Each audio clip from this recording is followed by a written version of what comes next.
Good morning students, how are you? I hope you all are fine. बेटा आज हम पढ़ेंगे हिंदी व्याकरण का पाठ 10 काल। सबसे पहले हम पढ़ेंगे काल किसे कहते हैं। क्रिया का वह रूप जो उसके होने के समय के बारे में बताता है वह होता है काल। ठीक है बेटा, जिस क्रिया के जिस रूप से हमें पता चलता है कि जो कार्य है वो किसी समय में हो रहा है, समय का बोध करवाता है, जिससे हमें समय के बारे में पता चलता है, वह काल कहलाता है। काल के तीन भेद होते हैं।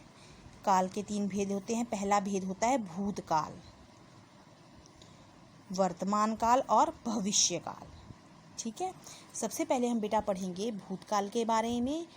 भूतकाल क्रिया के जिस रूप से कार्य के बीते हुए समय में संपन्न होने का पता चले। ठीक है, मतलब क्रिया के जिस रूप से हमें काम के जो हुआ है वह बीते हुए समय में हुआ है, जिस समय जो समय है वो बीत चुका है, उसे कहते हैं भूतकाल। जैसे वर्षा हो चुकी थी, मतलब ये पहले हो चुकी है, बीत चुका है यह समय, इसलिए ये भूतकाल है। तारे चमक रहे थे, इससे पता चलता है कि मतलब अभी चमक नहीं रहे थे बल्कि वो पहले चमक रहे थे, इसलिए क्या है, ये भूतकाल है। जो भूतकाल होता है बेटा उसके 6 भेद होते हैं। सामान्य भूतकाल क्रिया के जिस रूप से उसके बीते हुए समय में सामान्य रूप से संपन्न होने का बोध होता है, वह सामान्य भूतकाल कहलाता है। उदाहरण के लिए देखिए, विवेक ने खाना खाया, राम ने पुस्तक पढ़ी। ये सामान्य रूप से ये सारे कार्य खत्म हो रहे हैं और हमें समय का भी पता चल रहा है कि ये हो चुका है, इसलिए ये सामान्य भूतकाल है। जैसे माता जी ने खाना बनाया। ठीक है बेटा, आगे है बेटा आसन्न भूतकाल। क्रिया के जिस रूप से उसके बीते हुए समय में अभी अभी समाप्त हुए ने का बोध होता है, मतलब समय बीत चुका है लेकिन अभी अभी समय जो है वो खत्म हुआ है, वो कार्य खत्म हुआ है, तो वो होता है आसन्न भूतकाल। जैसे संदीप ने पुस्तक पढ़ी है, मतलब संदीप अभी पुस्तक पढ़ हटा है, अभी थोड़ी देर पहले ही, अभी अभी, तो इसलिए ये क्या है, आसन्न भूतकाल। सीमा आई है, मतलब वो अभी अभी आई है, घर में प्रवेश कर चुकी है, इसलिए ये क्या है, आसन्न भूतकाल।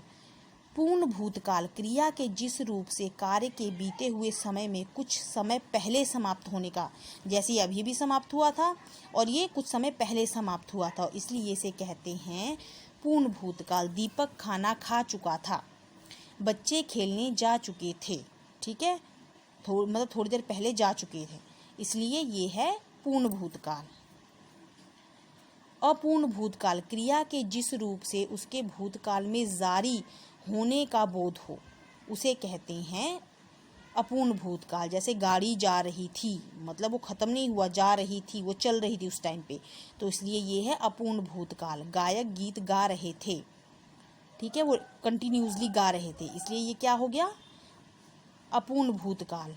संदिग्ध भूतकाल क्रिया के जिस रूप से उसके भूतकाल में संपन्न होने का संदेह हो, उसे संदिग्ध भूतकाल कहते हैं। जैसे वह विद्यालय जा चुका होगा, ये सिर्फ अंदाजा है, ठीक है ना। आशीष यहाँ आया होगा, ये अनुमान लगाया जा रहा है, इसलिए ये संदिग्ध है।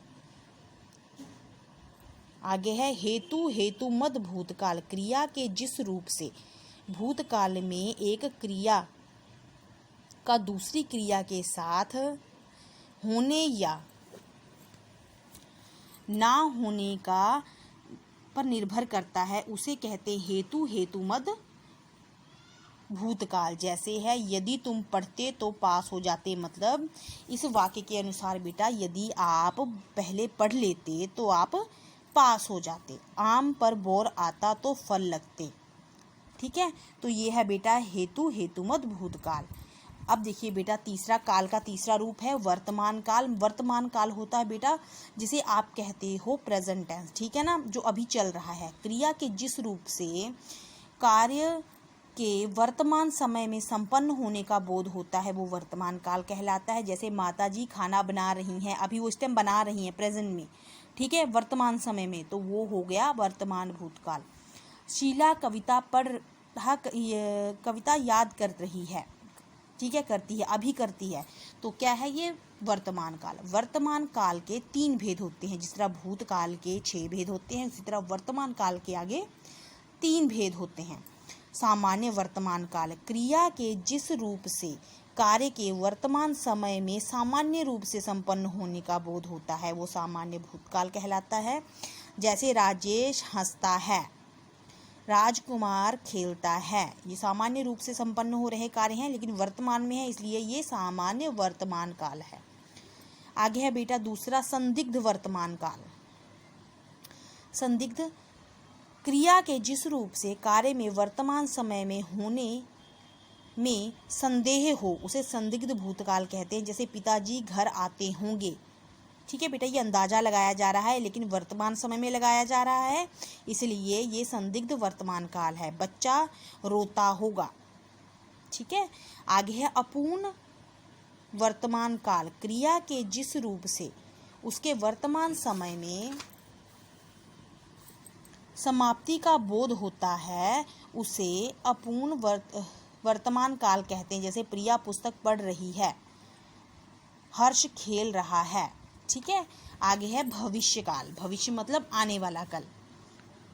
क्रिया के जिस रूप से उसके आने वाले समय में होने का बोध होता है उसे कहते हैं भविष्य काल। जैसे दीपक पत्र पढ़ेगा, मतलब अभी नहीं, वो आगे हम सोच रहे हैं कि वो आगे पढ़ेगा, आगे के बारे में बात करें, भविष्य के बारे में बात करें, इसलिए ये भविष्य काल है। अध्यापक पाठ पढ़ाएंगे, ठीक है, ये भी भविष्य की बात है, इसलिए ये भविष्य काल है।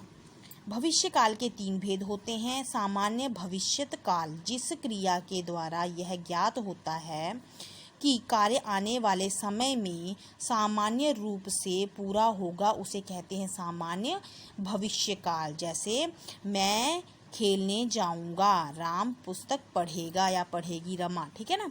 आगे है संभाव्य भविष्य काल, यदि क्रिया जो है जिस रूप से उसके आने वाले समय में संपन्न होने में संदेह होता है उसे कहते हैं संभाव्य, जिसकी संभावना होती है, ठीक है ना, वो होता है भविष्य काल, ठीक है, संभाव्य भविष्य काल। जैसे शायद कल वर्षा हो, ये एक संभावना है कल के लिए, भविष्य के लिए, तो इसलिए ये संभाव्य भविष्यत काल है।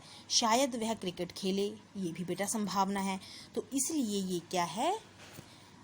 संभाव्य भविष्यत काल। आगे है तीसरा इसका भेद, हेतु हेतुमद भविष्यत काल, क्रिया के जिस रूप से उसके आने वाले समय में एक क्रिया का होना दूसरी क्रिया पर निर्भर करता है उसे कहते हैं हेतु हेतुमद भूतकाल भविष्यकाल, ठीक है बेटा। ये हेतुमद जो होता है वो भूतकाल में भी होता है, भविष्य में भी होता है, वर्तमान में भी होता है। तो अभी हम पढ़ेंगे भविष्य के बारे में। जैसे यदि तुम पढ़ोगे तो तुम पास हो जाओगे, मतलब आगे जब तुम पढ़ोगे तो तुम पास हो जाओगे, मतलब पढ़ने की जो क्रिया है वो पास होने वाली क्रिया दोनों निर्भर करती हैं एक दूसरे पर, ठीक है ना, एक क्रिया दूसरी क्रिया पर निर्भर कर रही है। यदि मैं दिल्ली गया तो मैं लाल किला देखूंगा, ठीक है, इस पर ये पहला जो क्रिया है दिल्ली जाने की और दूसरी क्रिया है लाल किला देखने की, ये दोनों एक दूसरे पर निर्भर करती हैं, इसलिए ये हेतुमद भविष्यकाल है, ठीक है बेटा। तो आज हमने पढ़ा काल और उसके भेद। Thank you and have a nice day.